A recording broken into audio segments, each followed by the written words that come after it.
تو میری ماں اور بہنوں، سب سے پہلی ذمہ داری، سب سے اہم ذمہ داری، سب سے بڑی ذمہ داری اللہ سبحانہ و تعالیٰ نے جو ہم کو دی ہے، ہم عورتوں کو دی ہے.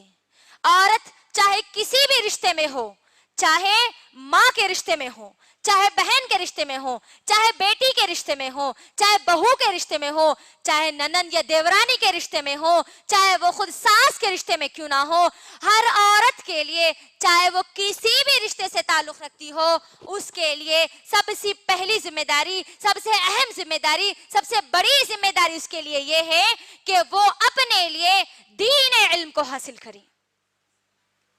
سب سے بڑی ذمہ داری ہے میری ماں اور بہنوں، دین کے علم کو حاصل کرنا ہر مسلمان عورت کی ذمہ داری ہے، اور یہ ذمہ داری اللہ سبحانہ و تعالیٰ نے ہم تمام لوگوں کو دی ہے. اب جب ذمہ داری دی ہے میری ماں اور بہنوں، تو میں ایک اور حدیث بھی آپ کے درمیان رکھ دیتی ہوں. صحیح مسلم کی حدیث ہے، بخاری کی بھی حدیث ہے، بخاری اور مسلم دونوں کی حدیث ہے. اللہ کے رسول صلی اللہ علیہ وسلم فرماتے ہیں کہ ہر شخص ذمہ دار ہے. غور سے سنیے میری بہنوں، ہر شخص ذمہ دار ہے، اور ہر شخص سے اس کی ذمہ داری کے مطابق سوال کیا جائے گا. ایک حاکم، ایک لیڈر کی ذمہ داری اس کے عوام کی ذمہ داری ہے، اس سے کل اس کے عوام کے بارے میں سوال کیا جائے گا. ایک مرد اپنی بیوی، اپنے گھر والوں پر ذمہ دار ہے، اور اس سے کل قیامت کے دن اس کی ذمہ داری کے بارے میں سوال کیا جائے گا. عورت اپنے شوہر کے گھر کی ذمہ دار ہے، شوہر کے بچوں کی ذمہ دار ہے، شوہر کے مال کی ذمہ دار ہے، اور کل قیامت کے دن اس عورت سے اس کی ذمہ داری کے بارے میں سوال کیا جائے گا. گویا ہر عورت ذمہ دار ہے، ہر انسان ذمہ دار ہے، اور ہر ایک سے اس کی ذمہ داری کے بارے میں سوال کیا جائے گا. غور کریے، سب سے پہلی ذمہ داری اللہ نے مجھے اور آپ کو یہاں پر بتلا دی کہ علم دین کو حاصل کرنا ہے. غور کریے میری بہنوں کہ یہ علم دین حاصل کرنے کی ذمہ داری ہم نے کتنی ادا کی ہے، کتنی ہم کو ادا کرنا ہے. کیا ہمارے پاس اتنا وقت ہے کہ ہم کہہ دیں کہ آج نہیں کل میں سیکھ لوں گی، ابھی تو میں جوان ہوں، بوڑھی ہونے کے بعد سیکھ لوں گی؟ بولیے، کیا ہمارے پاس اتنا وقت ہے؟ نہیں میری ماں اور بہنوں، نہیں ہے. آپ اس بھروسے پر مت رہیے کہ کوئی مولانا آپ کو آ کر سکھا دیں گے، آپ کی شادی کے بعد آپ کا شوہر آپ کو سکھا دے گا، آپ کے مائکے میں نہیں سیکھے، آپ کے سسرال میں جانے کے بعد علم دین کو سیکھ لیں گے. نہیں میری ماں اور بہنوں، اس بھروسے پر مت رہیے کہ کوئی عالم آپ کو گھر آ کر سکھائے گا. نہیں، کوئی آپ کو آ کے نہیں سکھائے گا، بلکہ اللہ سبحانہ و تعالیٰ نے مجھے اور آپ کو، ہم سب کو اللہ نے یہ قرآن ہمارے ہاتھ میں دے رکھی ہے. قرآن دینے کے بعد اس بات کا انتظار مت کرو کہ کوئی آ کر آپ کو علم دین سکھائے گا. قرآن ہمارے پاس آنے کے بعد اللہ مجھے اور آپ کو، ہر شخص کو پوچھے گا یہ قرآن آنے کے بعد تو نے کتنا علم حاصل کیا.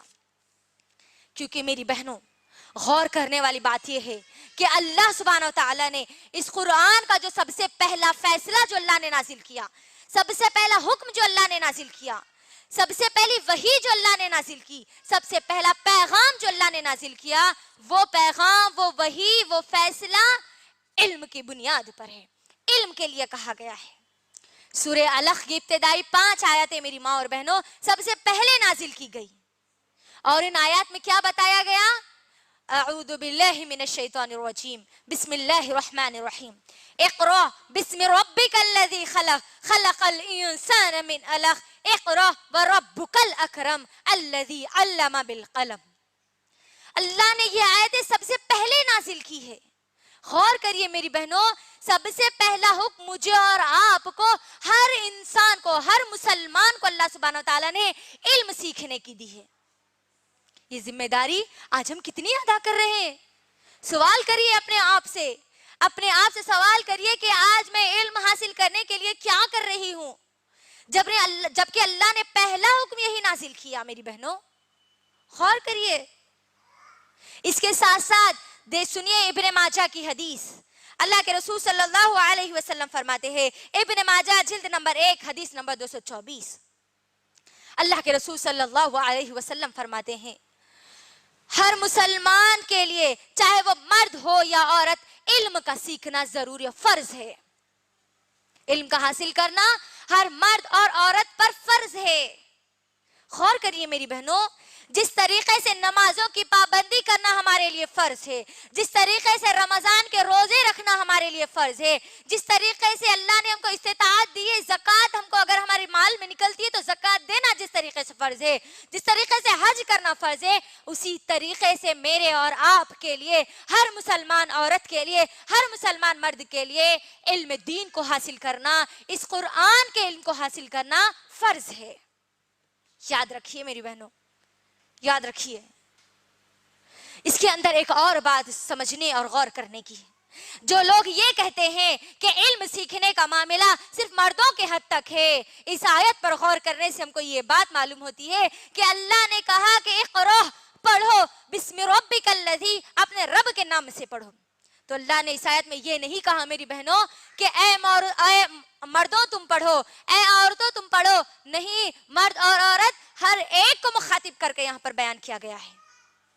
غور کرنا میری بہنوں، تو علم دین کو حاصل کرنا ہم سب کی سب سے پہلی اور سب سے بڑی ذمہ داری ہے۔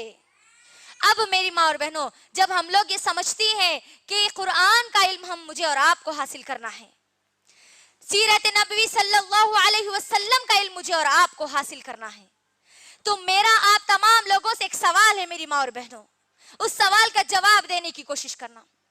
جب اللہ سبحانہ و تعالیٰ نے مجھے اور آپ کو اس قرآن کا علم حاصل کرنے کا حکم دیا ہے، تو میرا سوال ہے آپ تمام لوگوں سے کہ اللہ سبحانہ و تعالیٰ نے اس قرآن مجید میں سب سے پہلا علم کس چیز کا حاصل کرنے کا حکم دیا ہے؟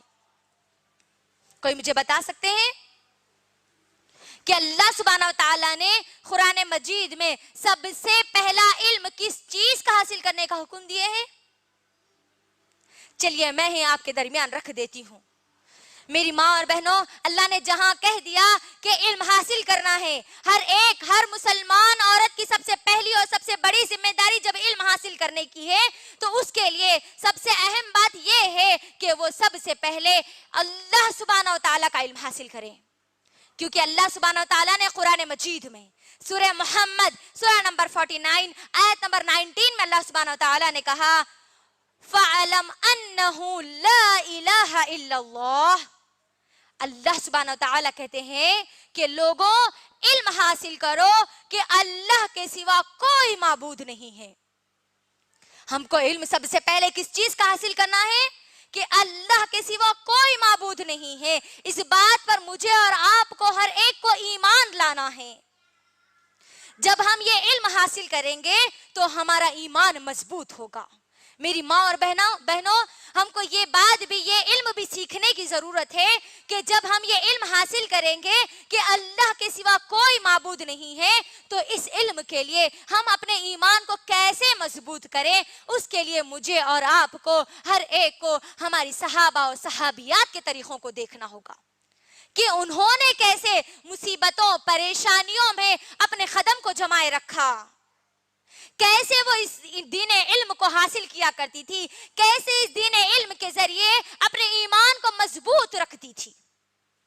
میری ماں اور بہنوں، اللہ کے لیے غور کرنا اور دین علم کو حاصل کرنا، کیونکہ ہم نے سب سے پہلے یہاں پر کہہ دیا کہ ہم کو حاصل کرنا ہے علم فَعَلَمْ أَنَّهُ لَا إِلَهَ إِلَّا اللَّهُ، کہ اللہ کے سوا کوئی معبود نہیں ہے، ہر چیز کا کرنے والا، مصیبت دینے والا، پریشانیاں دینے والا، زندگی دینے والا، موت دینے والا، بیماری دینے والا، شفا دینے والا، آپ کو تمام خوشیاں دینے والا، تمام کے تمام غم دینے والا، آپ کے بنتے ہوئے کاموں کو بگاڑنے والا اور بگڑتے ہوئے کاموں کو بنانے والا، صرف ایک خالق، ایک مالک، ایک رازق، صرف اور صرف اللہ سبحانہ و تعالیٰ ہے۔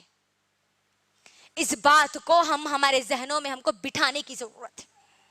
جب ہم یہ باتیں ہمارے ذہن میں بٹھائیں گے میری ماں اور بہنوں، تو ہمارا ایمان مضبوط ہوگا، اسی طریقے سے جیسے ہماری صحابیات کا ایمان مضبوط ہوا، جیسے ہمارے انبیاء کی بیویوں نے اس ایمان کی مضبوطی کی خاطر بڑی بڑی مصیبتیں جھیل لی، لیکن ان کے ایمان پر ذرہ برابر بھی